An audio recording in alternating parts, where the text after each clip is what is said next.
Recording by SS Studio Vikram.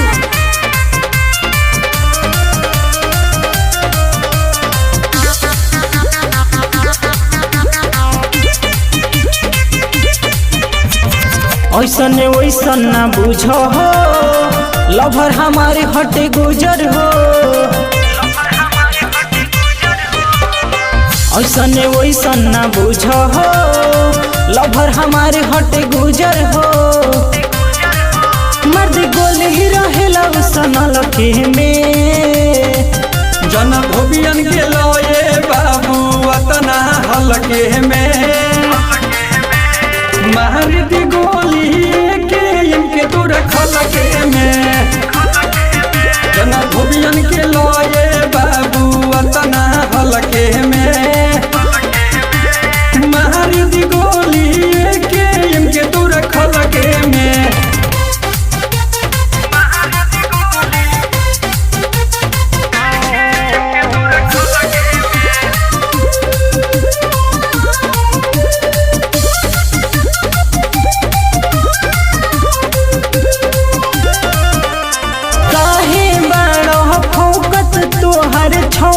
छूट जाई अरे हट कोनो जिया सुना ये बाबू नहीं झुक पाई।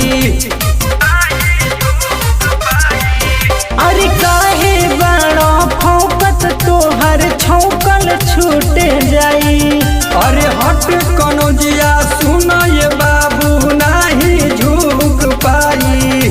ओकर घरी बाटे हो बगल के में, जन धोबियन के लोए बाबू अतना हलके में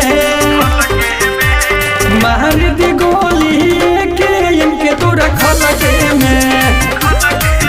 जन धोबियन के लोए बाबू अतना हलके में मार दी गोली के इनके तो रखल के में।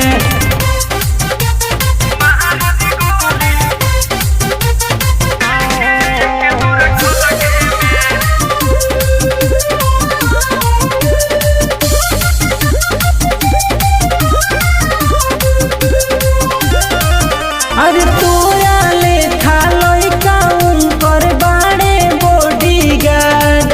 अरे हाई बैठा के दाऊद भी आके कहर ले सलाम।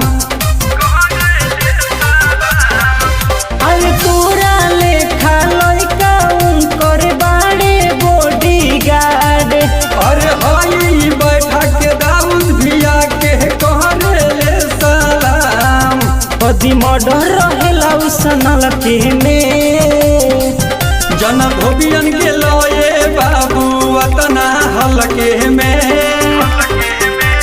मार दी गोली के इनके तो रखल के में। जन धोबियन के लोए